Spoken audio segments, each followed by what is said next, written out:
Stephen King once said, "Monsters are real, they live inside us, and sometimes they win." Horror is a genre that's often overlooked. Many actors and actresses started out their career in this genre, and that being Jamie Lee Curtis and Johnny Depp, who would lead in the first installments to major franchises that are popular in today's pop culture. I was introduced to the horror genre at the age of 6 when I first saw The Omen 2. It wasn't until my late 20s that I really got into collecting and really delving into the different directors that I was inspired by, and really pushed me forward to think about pursuing filmmaking.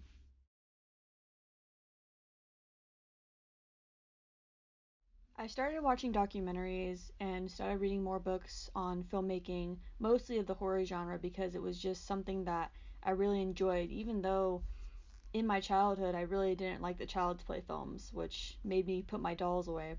Later on, I would go on to start collecting comics and masks, books, movies, and actually start attending conventions that really have left an impact on my life, meeting these actors and actresses.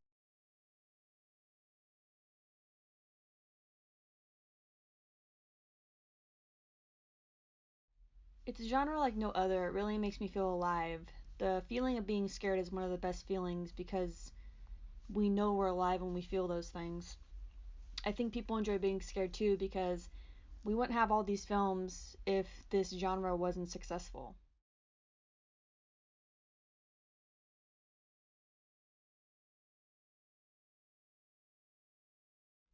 I've met friends that I'll probably have for the rest of my life who feel like I've known them for many years and I've only known them for such a short time. Conventions really made me a social butterfly. This genre made me a social butterfly. It pushed me to meet new people and to think about creating my own type of films.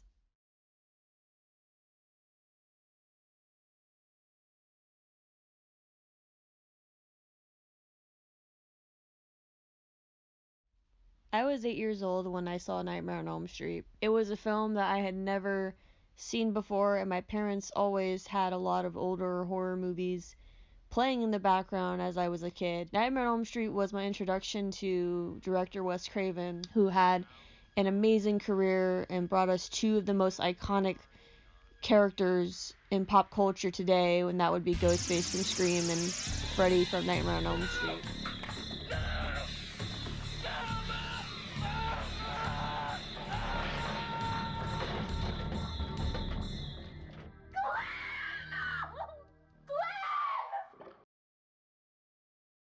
And American Werewolf in London was really my introduction to special effects. I never knew that there was such a profession that people could take up and make things look so real. The makeup was done by Rick Baker, which just made the whole movie for me, as well as John Landis, who made it a horror comedy.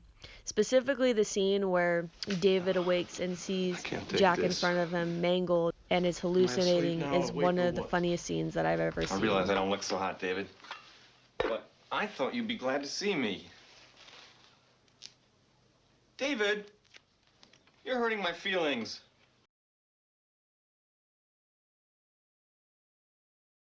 Suspiria was my introduction to Italian horror films. I actually never knew there were any other type of horror film aside from American. Suspiria is beautifully done in terms of camera work as well as the color. It was actually the last horror film that was done in Technicolor. This film even got an award for Best Supporting Actress for Joan Bennett back in 1978, so it was a film that really gained a cult following through the last 40 plus years. Wohin? Escherstraße. Was? Escherstraße? Was?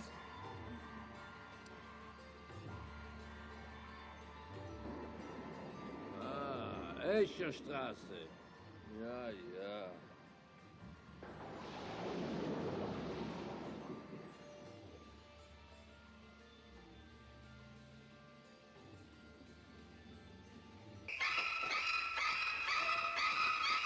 Whether it is the creature that lurks beyond the door, the silence of the night, or the noise outside your window, horror is always lurking. All monsters are human, and as Wes Craven once said, the first monster you have to scare the audience with is yourself.